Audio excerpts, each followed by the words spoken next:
Grabe, ang ganda. Oh, Mayan, ang dalaga ni Berto. Hello po, tita. O, halika na, iha. Pumasok ka na dito sa loob. Halika, sumunod ka. Sige po.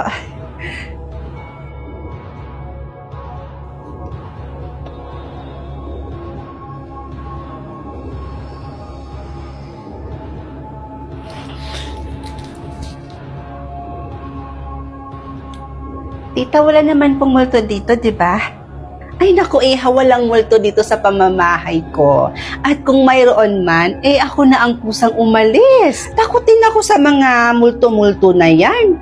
Kaya halika na, pumasok ka na, at ililibot pa kita dito. Mag-enjoy ka sa bakasyon mo, ha? Halika na. Sumunod ka sa akin. Ang laki ng bahay, tita. I wonder kung nasan yung kwarto ni Papa nung mga binata pa sila. Bakit? Gusto mo ba doon ka na lang matulog? Pwede po ba? Pwede. Pwede naman, iha. Tsaka nalinisan ko na rin naman yon. O sige po.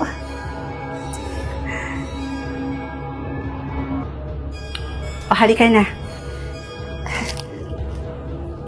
O, sige na, iha. Maiwan na muna kita dito at magluluto muna ako doon ng merienda natin. Pabaka na rin maya-maya. Sige ho, tita. Bababa rin po ako maya-maya.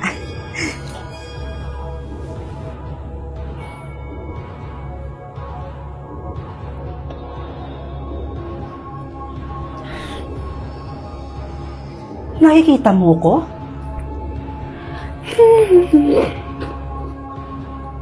Nakikita mo ba ako? Ayaw mo palang sumagot, ha? Ano ba? Sinasabi ko na nga ba at nakikita mo ko? Anong ginagawa mo dito sa bahay ng tita ko? Alam mo, kung hindi ka matahimik, maghanap ka ng taong makakatulong sa'yo. At hindi ako yun. Hi, tita. Good morning. Uy, iha. Gising ka na pala. O, mag-iisang linggo ka na dito. Kamusta naman ang stay mo? Hay naku, tita. Kung ako yung tatanungin mo, talagang na-enjoy ko talaga yung bakasyon ko dito sa mismong bahay ninyo, tita. Hindi po ba kayo nalulungkot na kayo lang mag-isang naninirahan dito sa ganitong kalaking family house? Ay nako, iha. Hindi mo lang alam. Lahat kaming magkakapatid ay nag-aagawan dito sa bahay na to. Inaawan nila ako ng sobra-sobra para lang makuha to. Para sa akin naman, hanggat hindi ako namamatay, ay hindi ko ibibigay ito sa kanila. Ay nako, iha. Mabuti na lang yung papa mo at sobrang bait. Hindi na nakikipagtalo sa akin. Curious lang po ako. Nagkaanak po ba kayo? Oo, meron. Kaso yung anak ko na yun, wala na Nalunod kasi siya. Nagkatuwaan kasi sila ng mga barkada niya noon na maligo sa ilog.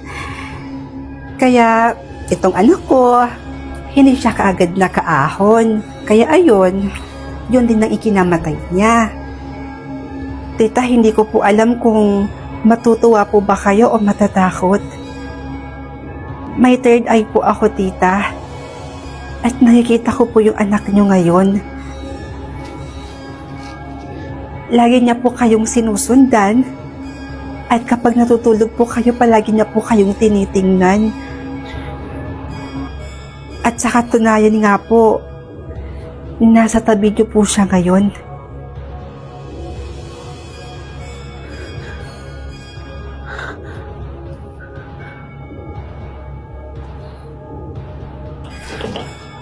Tita?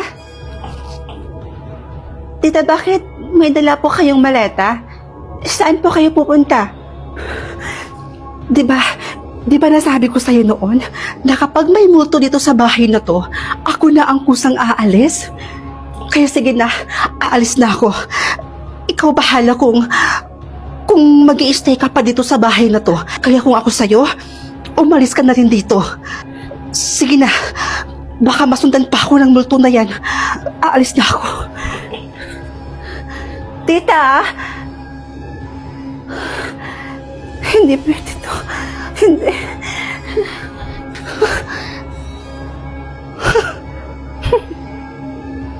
Kaya dali mo lang palang paalisin dito. Di mo man lang ako pinahirapan.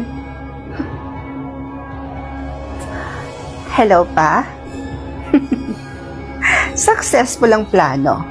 Napaalis ko si tita mo rin. Kaya pwede na tayong manirahan dito. Tsaka sa inyo naman talaga tong bahay na to, di ba? Kasi dapat nasa bunsong anak na lalaki na pupunta ang family house. Kaya pumunta na po kayo dito lahat. Yes, lahat-lahat dahil tuloy na ang ating plano. At anong plano?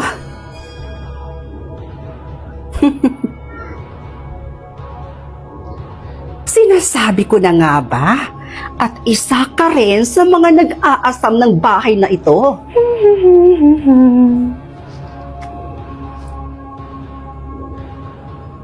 Hindi ka multo? At naniwala ka namang uto-uto ka? Alam mo, lahat ng mga kapatid ko ay nagsisipunta dito at gumagawa ng paraan para makuha lang ang bahay na to. Pero gaya nga ng sinabi ko, hanggat hindi pa ako namamatay, hindi ko to ipibigay. Magpakumbaba naman kayo sa mga kapatid nyo, tita. Tsaka isa pa, sa bunsong anak na lalaki naman talaga napupunta ang family house at hindi sa'yo. Ano yun? Nagpakahirap ako sa ibang bansa para lang ma-renovate itong bahay na to, tapos sa kanya lang mapupunta? Sa inyo mapupunta? Talaga ba? Eh di sana pinabillboard mo? Huwag ka mag-aalala dahil papunta na dito ngayon yung pamilya ko at sinisigurado ko sa inyong dalawa na mapapalayas kayo dito. Yun ay kung makakalabas ka pa dito ng buhay. Anong gagawin niyo sa akin? Sige na, isako mo na yan.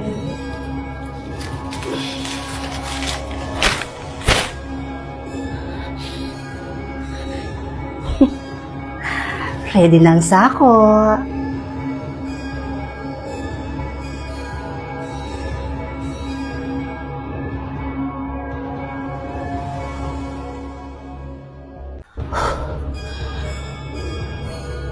Ano, Ningning? Ba't ganyan yung tsura mo? Bakit parang pagod na pagod ka? Tumakbo ka ba? Alam niyo mga ate, nakita ko si Kuya Thomas kanina. At aba, may kasama na siya kaagad ibang babae. Alam niyo kung anong ginawa ko sa kanya? Pinagbabato-bato ko siya nitong hawak kong mga notebooks. At pinagsabihan ko rin siya ha. Sabi ko, duwag ka at hindi mo kayang panagutan yung pinagbubuntis ng ate ko. Luningning naman, bakit mo naman ginawa yon? Eh ano naman yung sinabi niya sa'yo? Ayun, sabi niya sa akin, umalis na daw ako sa pamilyang to, bago ko pa daw pagsisihan ng lahat. Alam mo yun, ang weird niya ha, ano yun, joke?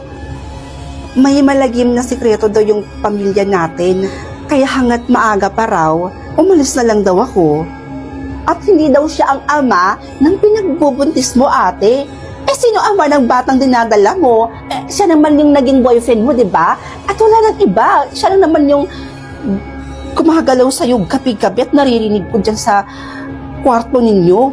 So, sino pa yung magiging ama ng dinadala mo? Kundi siya lang, di ba? Patawa siya. Iyang dinadala ng ate Jowan mo at itong anak ko at yung magiging anak mo magdadala ng biyaya sa tahanang ito. Hindi ka pa buntis, pero pagsapit ng 18 mo, pwede na.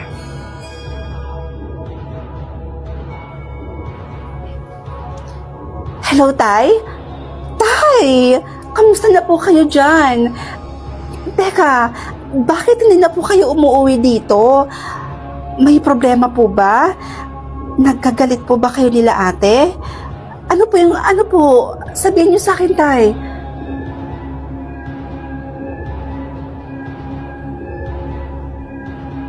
Ah, dapat nga ho, nandito po kayo para matulungan niyo po akong mag-alaga sa mga apo niyo. Si Ate Lena, buntis na po siya ngayon ay. Alam niyo na po ba yon?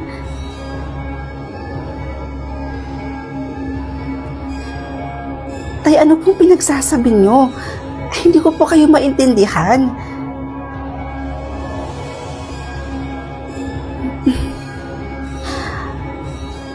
Tay, kung aalis ako dito, walang kasama sila ate dito. Paano naman po sila?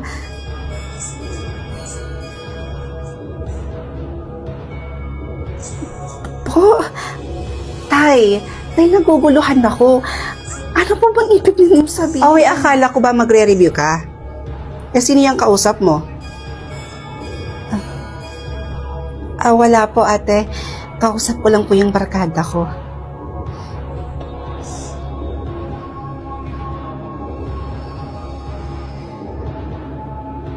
Oh, gising ka na pala. Halika na at sumabay ka na sa akin kumain. Ate, nasan po si Ate Didit? Pina-check up niya yung anak niya. May sakit kasi. Ate, sabihin mo nga sa akin ng totoo. Alam mo, hindi mo ko kayang mapahamak.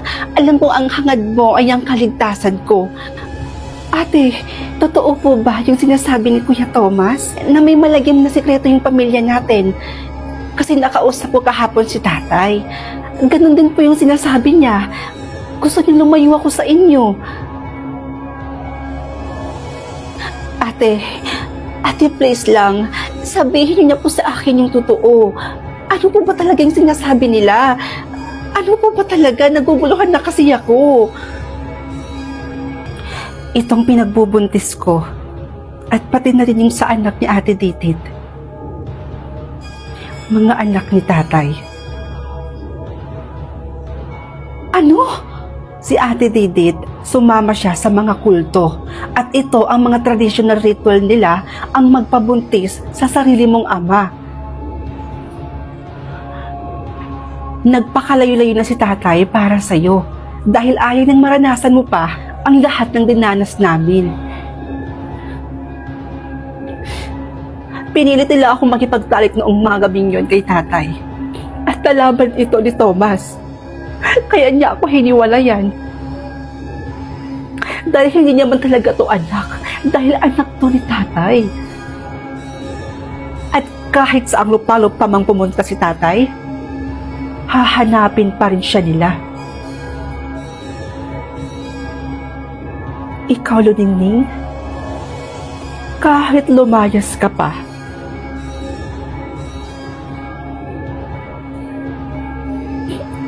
wala ka na ring takas.